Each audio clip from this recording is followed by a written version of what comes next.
Guys, what's up? So ito, kwentong kainan ulit.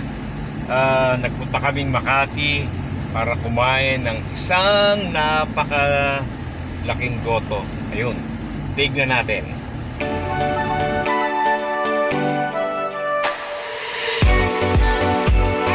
Maaga kaming nagkita-kita sa Makati nung araw na yon para tikman ang isang kakaibang goto. Ito ang Goto Monster. Kakaiba pang pangalan ha. Sa pangalan pa lang nakakatakot na. Goto Monster. Yan. Ako. Sige. Ayos. Chicken adobo na lang. Ako din bagnet. Ano kaya masarap?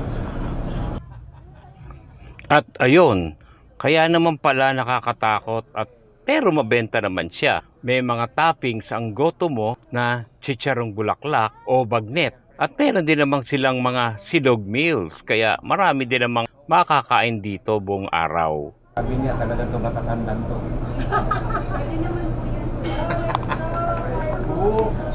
Di ba aling mainit ang kape? Huwag mo yung ulo namin ano. Ha? May salabat? Bay, gusto ko yan ha? Sa bagnet. Ayan ha?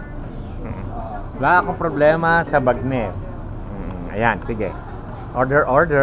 Tayo? 1,000? Ay, teka, ipakita yung ating mga passport. Passport. Siyempre, kanya-kanyang labasan ng passport. Passport senior citizen card lang pala. Accident na pala, walang passport. Passport. Ayan, passport. Okay. Ayan, siyempre, ang aking passport. Kano po? Siyempre, pay as you order. Kaya pagkatapos naming i-order, pumunta na kami sa air-conned dining area nila. Ang daming toyo at suka niyan, ha? Sa kanilang dining area, makapansin-pansin na napakadami nilang stock ng suka at toyo. Pucha, parang nagbuburo ng mga suka at ano rito, ha? No? Pero may ano yan, ang tatapang na niyan. So, ayan. Okay. Sige, ha? Upo tayo. Ano yan? At iba ang kanilang service ng tubig. Nasa takure. Kakaiba. Ating ano, yung salabat. Salabat ba yan? Service water. Ay, mainit? Malamig. Malamig yan. Kakaiba, ha? Nasa ano? Yes, takure. Takure. Oo. Dami nilang mga dami nilang mga Maganda rin pala ang kanilang mga cold drinks dito. Bukod sa mga shake, meron din silang salabat at ginger tea. Parang ang aga naman malamig niyan. At 6:30 in the morning. Sa wakas, dumating na rin ang aming order. Kaya naman pala nasabing Monster Goto. Napakalaki ng serving. At ayun na ang aming bagnet toppings. Ano naman yan? Ayan. Bagnet. Oo. At sa sobra laki nito, pinilisan ko na lamang ang kain para maubos ko. Alam niyo naman, sanay ako sa gotong Marikina na tamang-tama lamang. So ito, sa ilangan na iba, adobo. Ayun. Ciao! Ito yung parang bango ng adobo nung ano mo. Ay, may itlog na maalat. Siguro kakainin mo na ng separate yan, ano? Hindi, So, isama mo para lumas. itlog na maalat, Chicken, itlog na maalat, bagnet, at saka ano itong budwad, bawang, syempre. Oo nga.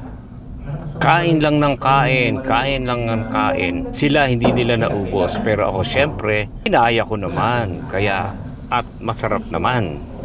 Ang ganda, hindi lang makapal. Yan, di ka kumuha ng ano. Kalamansi ito. Ayan. Sino? Sino mahilig sa Mainit. kalamansi? Oo. Pwede pa yan.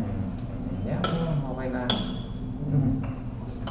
Nag-bless na ba kayo? Nag-bless na. Hindi ko na rin. Busy. Bagnet. May in-order na ako sa bagnet eh. Sa bantay. Ganyan lang talaga. Oo naman. Alam mo, kasi baka maalat ito. Ang masarap na bagnet, Hindi, hindi ako kinain ko ng hiwalay. Kaya ang masarap bagnet, yung parang bulak talaga. Yung galing Ilocos na bagnet, Mhm. yung talagang dun ginawa, napakasarap. Meron sila ngayon yung ano eh, before dala ko ba yung gamot ko? Before COVID, Sabay ganun eh, no? nagpunta kami ng Ilocos tour, meron silang bago, pata. Mas masarap daw dun yung pata kaysa dun sa regular na Eh, bagnet. siyempre, buto kanina eh. Pagpata may mga... Hindi lang natuloy yung order ko May kasi mga yun, may nag-COVID. mga taba, litid. What's the dahon?